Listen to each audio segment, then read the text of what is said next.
Say that it feels right.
derp derpity derp derp derp derp derp derp diddy derp derp derp derp derp derp diddy derp derp derp derp derp derpity derp derp derp derp derp derp derp derp derp.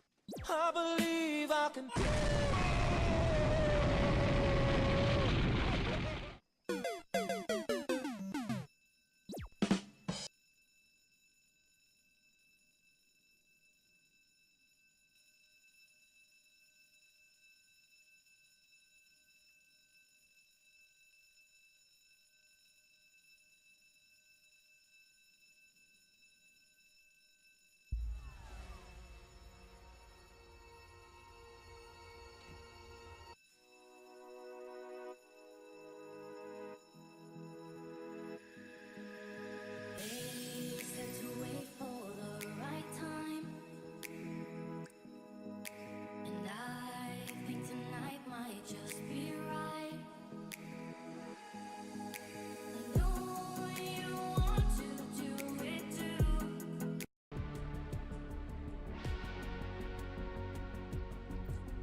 placement policies, there's a lot of different options down here that you may not know about, including a 404 pages.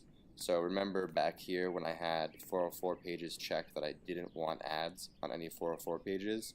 That's actually a rule of the ad placement policy, that it can't be on a 404 page. So you definitely want to make sure that that's checked to disable the ads.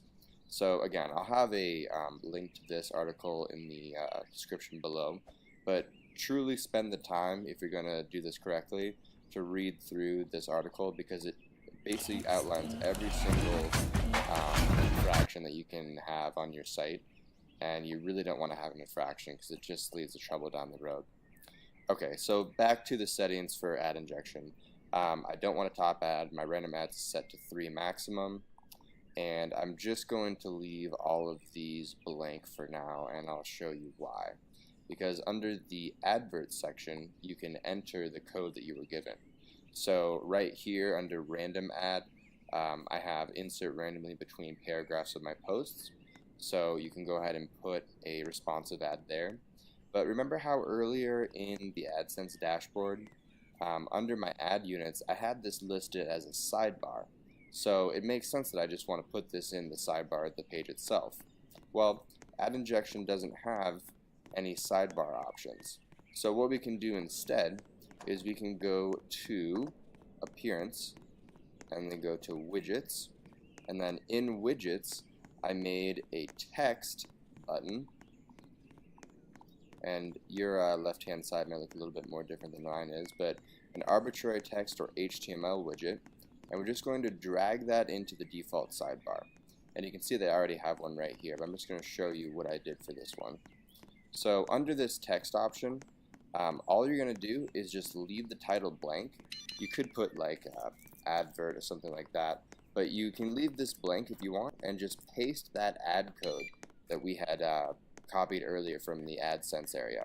So again, if you want to put it in the sidebar, I just want to go back to AdSense, click on Get Code.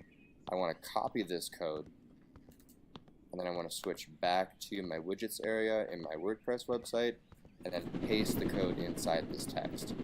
And then once you're done, click on Save, and that will save the advert on the right hand side of your sidebar. So now I want to go back, I want to create a different ad. Okay, so for this one I'm going to name this Bottom of Post. I'm going to make it a leaderboard, and I want this to be text and display ads, and I want the ad style to be default, and the custom channels I don't really care about, and the backup ads I actually don't want to have anything here, so I'm going to keep it show blank space. So I'm going to save and get code, and then copy all of this code here. And I'm going back to my ad injection plugin under the settings area, and I'm going to scroll down to the section that says bottom ad. And you'll notice that I already have some content in here, but this is going to be blank when you first see it. I'm just going to paste that code that I had copied earlier in this section. There's a few options on the side here for each one of these types of ads. You can adjust the alignment of the ad, you can adjust the CSS properties as well. But for right now, I know that mine's going to work because I already have it on the page, so I'm just going to go ahead and leave these as they are. And then once you've pasted the code in this section here, I'm going to go to the top and click on Save All Settings. So once you've placed your adverts in these different sections, and you can definitely do it wherever you want to, you want to go ahead and test them on the site itself. So I've added my 2 pieces of code to this page, and I'm going to go ahead and look to see if I can find them. Alright, so here's the first one right here, and here is the second ad right here. And something interesting you'll notice about this ad is that it kind of resembles the look of my website. And the way I did this is I went back to my ad units, and I created a new ad with a text style that resembles the properties on my site. So you can actually name this too. So I think I named mine website template. So I was able to go ahead and change the background to whatever the color scheme I had working on the website, and that just makes it blend a little bit more and a little bit less intrusive to the visitors. So once you've gone ahead and done this, again, you want to has to have a few minutes just to populate the different advertising requests. So if you don't see it automatically, just give it a few minutes. And then once you've done that, you should be good to go. As you start gathering some clicks and as you start gathering some impressions, under the performance reports and optimization sections, there's going to be some options for you. We're not going to go into those right now because we shouldn't have any performance reports because no one has seen the ad yet. With that, you should be all set to go. One last thing, I really do want to encourage you to read over the ad placement policies. I will have this at the bottom of this video so you can go ahead and read them yourselves. It's very important that you follow the guide listed here so you don't get dinged later on. I hope this tutorial helped you out, and if you have any questions, you can go ahead and leave a comment below. I do go ahead and read every single one of them, and I hope you have a really great day. Thanks, and take care.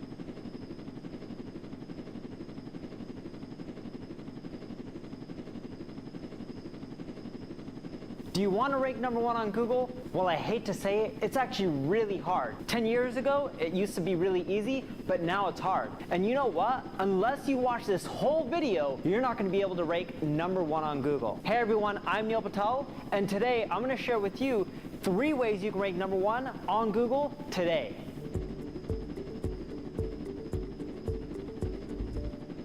I got started in SEO when I was 16 years old.